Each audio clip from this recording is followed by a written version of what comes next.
Welcome back to Halftime Report on CNBC-TV18. As of now, when you look at the Nifty, 26,076, slight bit of that green there, but not much of a positive up move that we're seeing. Slight bit of a recovery from the Tazos point.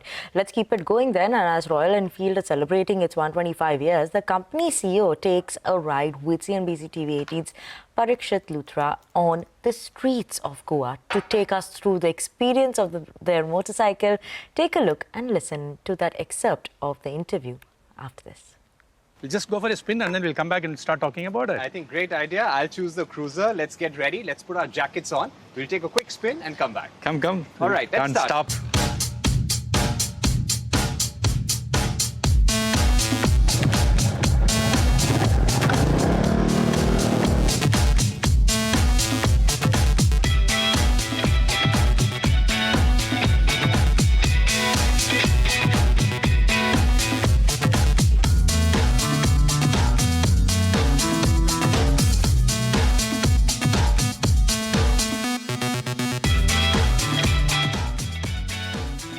I think during this time, festive season, even government intervention on the GST reduction also has helped because less than 350cc, the rate reduction has really helped. That's a good move by the government and we welcome that.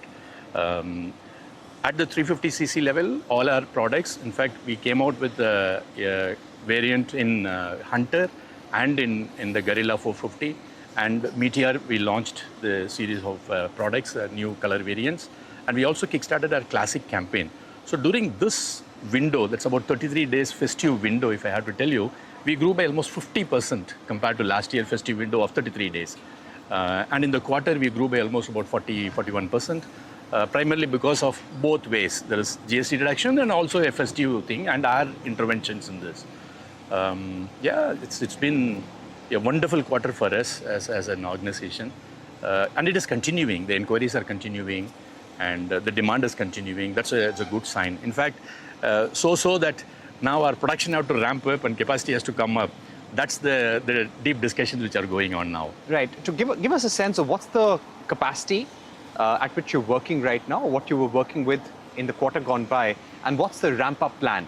So we have 3 manufacturing plants at Chennai now, and one at Oragadam, one at Vallam, and one at Cheyyar. The Cheyyar plant is primarily catering to both the plants, Oragadam and Vallam, as a support plant. These are the world-class manufacturing facilities which we have set up. With these 2 plants, the combined capacity is almost about 1.2 million per annum. Is that what we started off? With interventions, automations, and all those things, we racked it up to almost about 1.34. But we have gone ahead with modules because as are modules, so we crack the code of how do we make modules and enhance the capacity rather than putting heavy capex into this. And we will be working on building it almost about 1.5 million capacity, which is good for our near growth. By when? It'll kick on from coming year, first quarter onwards. You've said in your earnings call that you are engaging, Royal Enfield is engaging with authorities on how to ensure the same GST slab of 18% is on all motorcycles, and there is no difference between 350cc and 350cc and above. So far, there is no change from the side of the government. How is that impacting business? How has the sales for motorcycles above 350cc been impacted? So, on a Royal Enfield whole on the composition in the domestic market and international market, let us talk about it.